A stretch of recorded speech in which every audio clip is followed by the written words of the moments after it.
Cześć.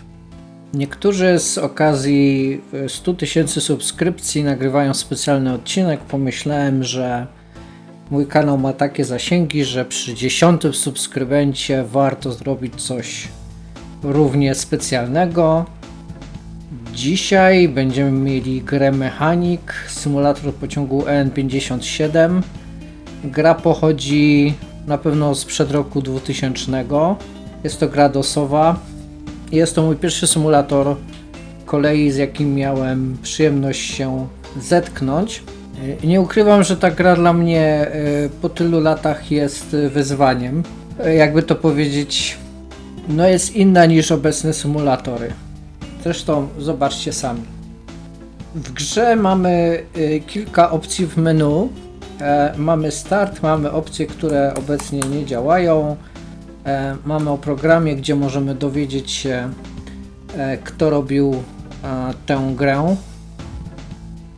Widzicie te komputery tutaj bardzo takie nowoczesne, zapewne jak na ówczesny czas. Dobra, uruchommy tego potwora. Teraz tak, ważna informacja. Prowadzimy EN57. Jak widzicie, grafika jest powalająca. 38 gotów. Ok, i teraz tak, klawiszologia tutaj nie jest oczywista, dlatego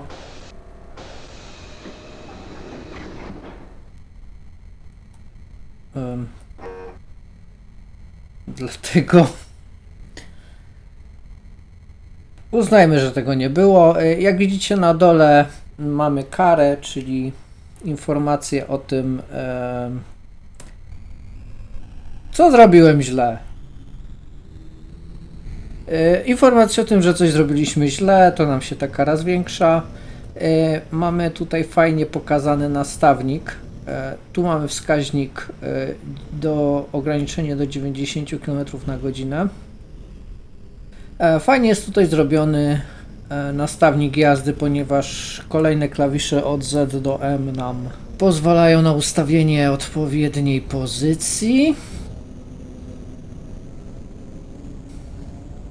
Tu mamy informację o prędkości dozwolonej. Dlaczego 91? Nie wiem, ale posłuchajcie tych syren. Tu jest jedna, a tu jest druga. Nie są to oryginalne dźwięki z EN57, zdecydowanie, ale mają swój urok. Musimy SHP i czuwak zbijać. Kolejny przejazd, zbliżamy się do 90 na godzinę. Ustawię troszkę mniejszą moc.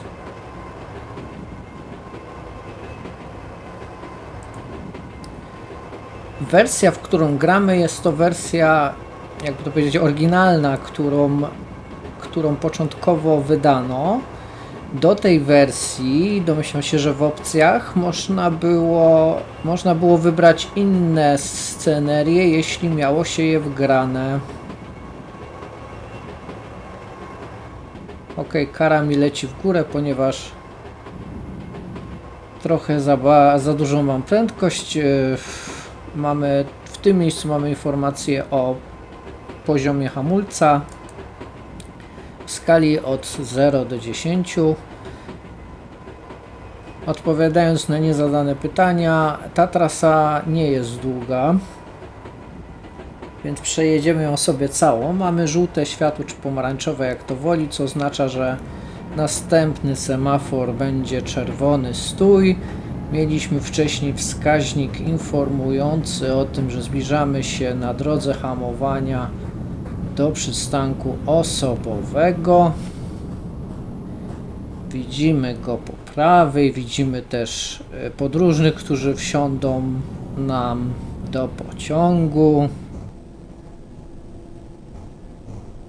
Niestety nie będzie nam dane zobaczyć, jak wsiadają.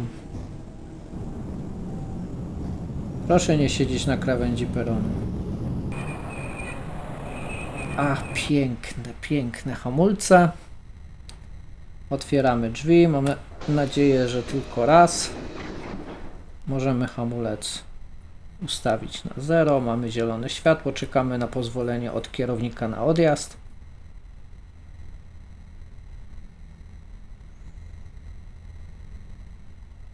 Na pozwolenie od kierownika. O, dzięki. Robimy bzz. I zamykamy drzwi.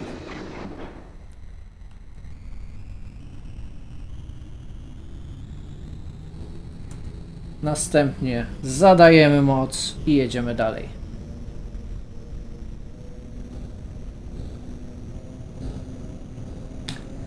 Obecna prędkość, jaką możemy jechać według gry, to 110 km na godzinę. Szczerze mówiąc, nie mam pojęcia czemu. Ponieważ nic się nie zmieniło.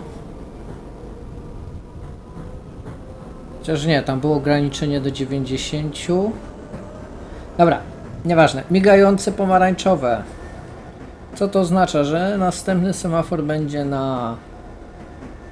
ustawiony na ograniczenie prędkości do 40 bądź do 60 km na godzinę. Dopiero kiedy go zobaczymy, będziemy wiedzieć, która wartość.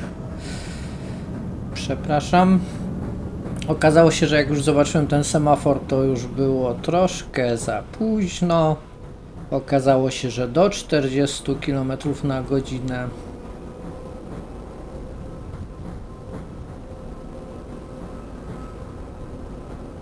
Sceneria, którą jedziemy, pozwoli nam na doznanie takich dźwięków jak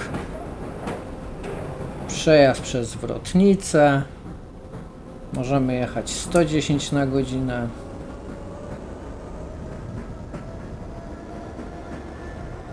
Generalnie te 90 km na godzinę mnie zbiło z tropu, ponieważ ono chyba tam to ograniczenie było tylko na pewnym odcinku, więc nie wiem dlaczego poza nim mieliśmy jechać 90 na godzinę.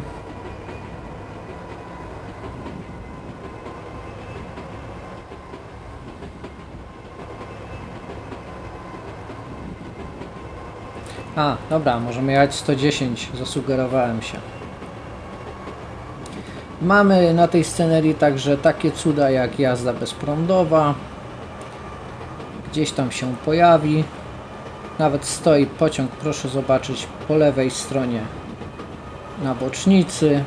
Albo tak, przyjmijmy, że to jest bocznica.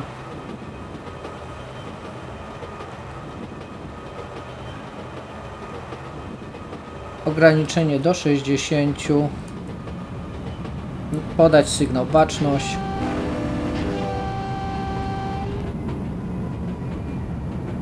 Do 60 zapewne w tunelu, bo mamy tutaj też tunele. Ta sceneria obfituje w wiele różnych możliwych elementów, które nas bawią w tej rozgrywce.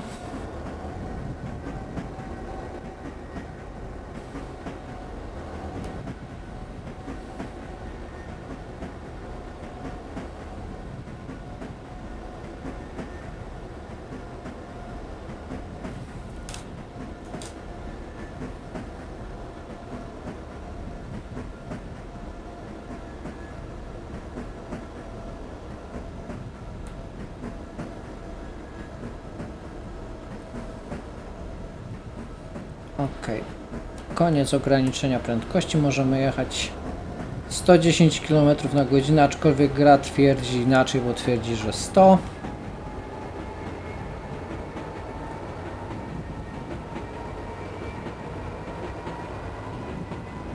Na razie nie udało mi się znaleźć działających linków do różnych scenerii, a szkoda, bo pamiętam, że były naprawdę fajne te scenerie. Tu mamy jazdę bezprądową.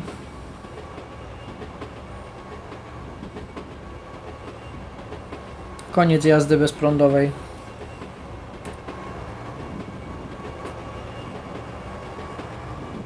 Więc te scenerie były naprawdę fajne. Uwaga, będzie zakręt. Przygotujcie się na to. Przygotujcie się na to. To będzie mocne doznanie.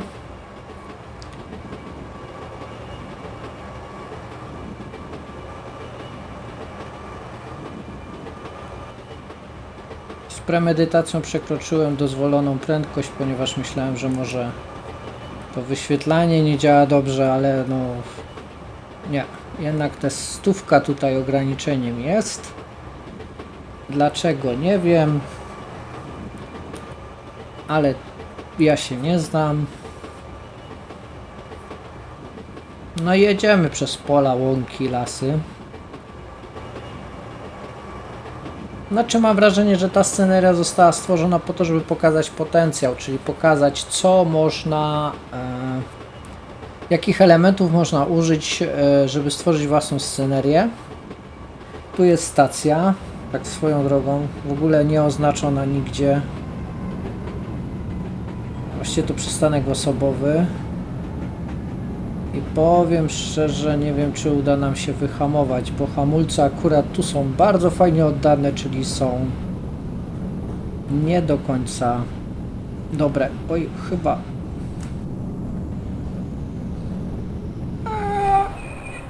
No niestety, przejechałem.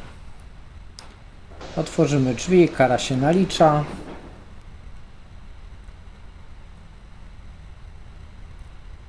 Nie mam pojęcia, czy kierownik się odezwie, czy się nie odezwie, bo może się obraził, że przejechaliśmy przystanek osobowy.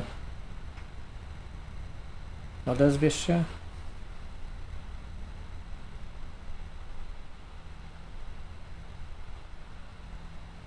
Chyba się nie odezwie. Więc możemy zamknąć drzwi. I pamiętam, że w tej grze można, że tak powiem, jechać bez torów, więc zrobimy to tak, żeby zakończyć z przytupem.